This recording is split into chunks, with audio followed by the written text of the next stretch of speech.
ಇಂದೇ ಡೌನ್ಲೋಡ್ ಮಾಡಿ ಮತ್ತು ನಿಮ್ಮ ನೆಚ್ಚಿನ ಶೋಗಳನ್ನು ಆನಂದಿಸಿ.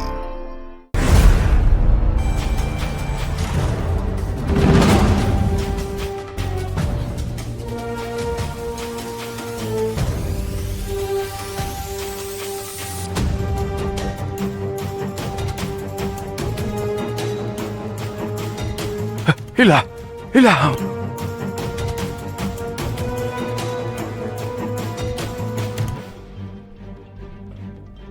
ಮಾಳವಿಕಾ ಮಾಳವಿಕಾ, ಎಲ್ಲಿ ಹೋದ್ಲಿ ಇವಳು? ಅಬ್ಬಬ್ಬಬ್ಬ, ಎಂತ ಕೆಟ್ಟ ಕನಸು!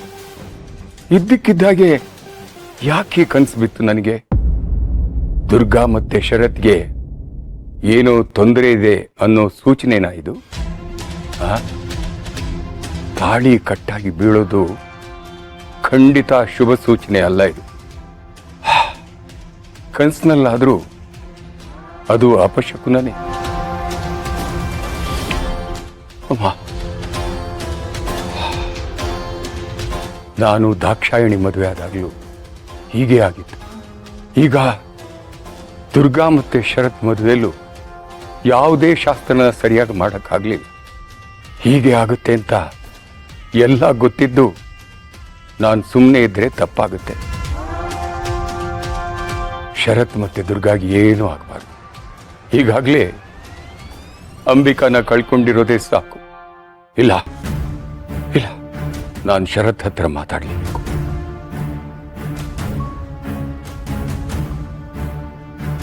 Sir, tea. Thank you.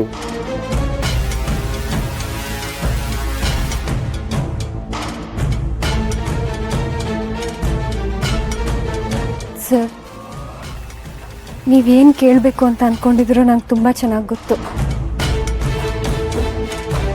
ಈ ವಿಷಯದಲ್ಲಿ ಬಾಸ್ ನಿಮಗೇನು ಉತ್ತರ ಕೊಟ್ಟರೋ ನನ್ನ ಉತ್ತರ ಕೂಡ ಅದೇ ಆಗಿರುತ್ತೆ. ಯಾಕಂದರೆ ಪುಟ್ಟ ಮೇಡಮ್ ಮನಸ್ಸಿಗೆ ನೋವಾಗಂತೂ ಯಾವ ವಿಷಯನೂ ಮಾಡೋದಕ್ಕೆ ನಮ್ಗೆ ಇಷ್ಟ ಇಲ್ಲ ಸರ್. ಅಯ್ಯೋ, ಇವಳಿಗೆ ಶರತ್ಗೆ ನಾನು ಹೇಗೆ ಅರ್ಥ ಮಾಡಿಸೋದು? ಈತಂಗೆ ದುರ್ಗನ್ ಕಂಡ್ರೆ ಖಂಡಿತ ಇಷ್ಟ, ಆದರೆ ಅವಳು ಪುಟ್ಟ ಹುಡುಗಿ, ಅವಳಿಗೆ ಅರ್ಥ ಆಗ್ತಿಲ್ಲ ಅಷ್ಟೇ. ದುರ್ಗಾ, ನಿನಗೊಂದು ವಿಷಯ ಗೊತ್ತಾ? ನೀನು ಏನು ಹೇಳ್ತೀಯೋ ಅದರ ವಿರುದ್ಧನೇ ನೀನು ನಡ್ಕೊಳ್ಳೋದು. ಸರ್,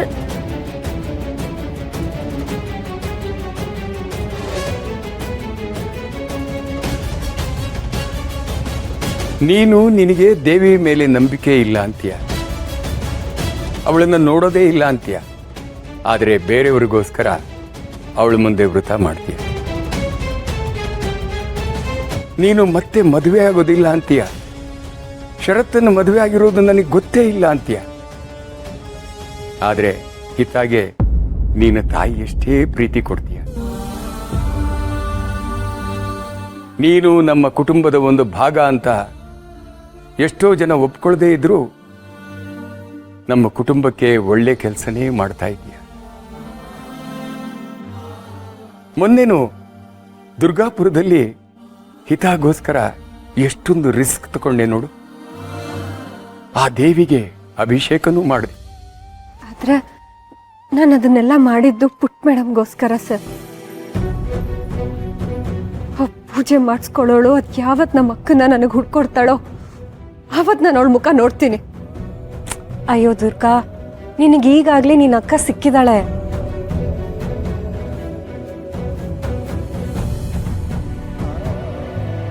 ದುರ್ಗಾ, ನೀನು ನಿಮ್ಮ ಅಕ್ಕನ್ನ ಹುಡುಕೋ ಪ್ರಯತ್ನ ಮಾಡಿದೀಯಾ? ನಿಜ ಹೇಳಬೇಕು ಅಂದರೆ ನಾನು ಬೆಂಗಳೂರಿಗೆ ಬಂದಿದ್ದೆ ಅದಕ್ಕೆ ಸರ್. ನಾನು ಅಕ್ಕನ ಹುಡ್ಕೋದಕ್ಕೆ ಪ್ರಯತ್ನ ಮಾಡಿಲ್ಲ.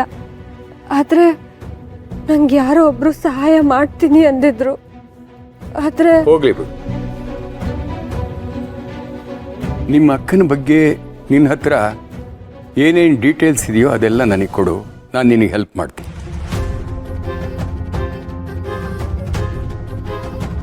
ಅಯ್ಯೋ ಮಾವ, ದಯವಿಟ್ಟು ಬೇಡ. ಇವಳಿಗೇನಾದ್ರೂ ನಾನೇ ಅವಳ ಅಕ್ಕ, ನಾನು ಬದುಕಿಲ್ಲ ಅಂತ ಗೊತ್ತಾದ್ರೆ ಆ ದುಃಖದಲ್ಲಿ ಅವಳು ಏನು ಮಾಡ್ಕೋತಾಳೋ ಗೊತ್ತಿಲ್ಲ. ದಯವಿಟ್ಟು ಬೇಡ ಮಾವ, ಬೇಡ. ಕೇಳಿಸ್ತಾ ದುರ್ಗಾ? ನಿಮ್ಮ ಅಕ್ಕನ ಬಗ್ಗೆ ಗೊತ್ತಿರೋ ವಿಷಯನ ನನಗೆ ತಿಳಿಸು ಅಂತ ಹೇಳಿದೆ. ಸರಿ ಸರ್, ಖಂಡಿತವಾಗ್ಲು ನಂಗೆ ಗೊತ್ತಿರೋ ಎಲ್ಲ ವಿವರಗಳನ್ನು ನಾನು ನಿಮ್ಗೆ ಹೇಳ್ತೀನಿ.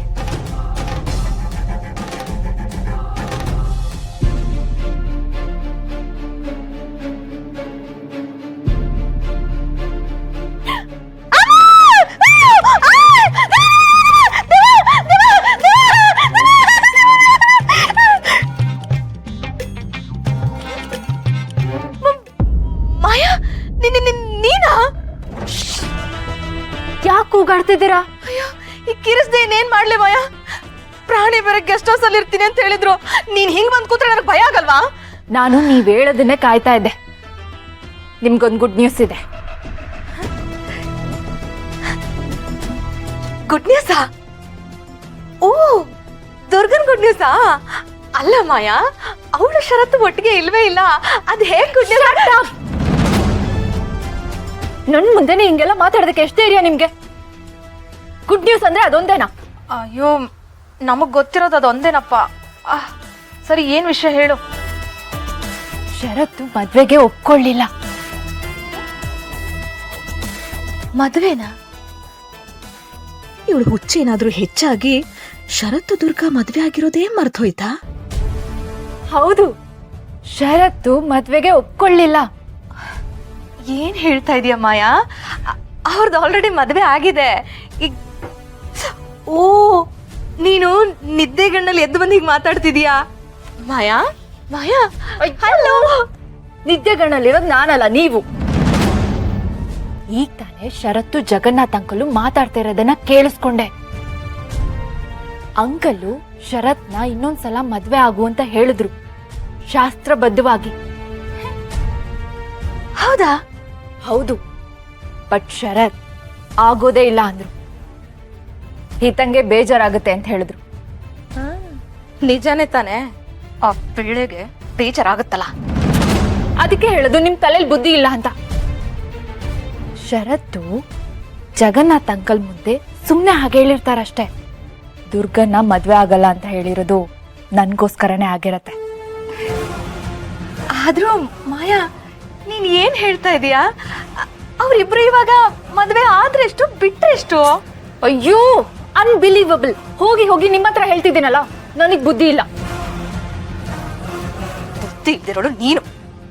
ಭ್ರಮೇಲಿದ್ದಾಳೆ ಹುಚ್ಚಿ. ಬಂದು ನನ್ನ ನಿದ್ದೆ ಎಲ್ಲ ಹಾಳು ಮಾಡ್ಬಿಟ್ಲು.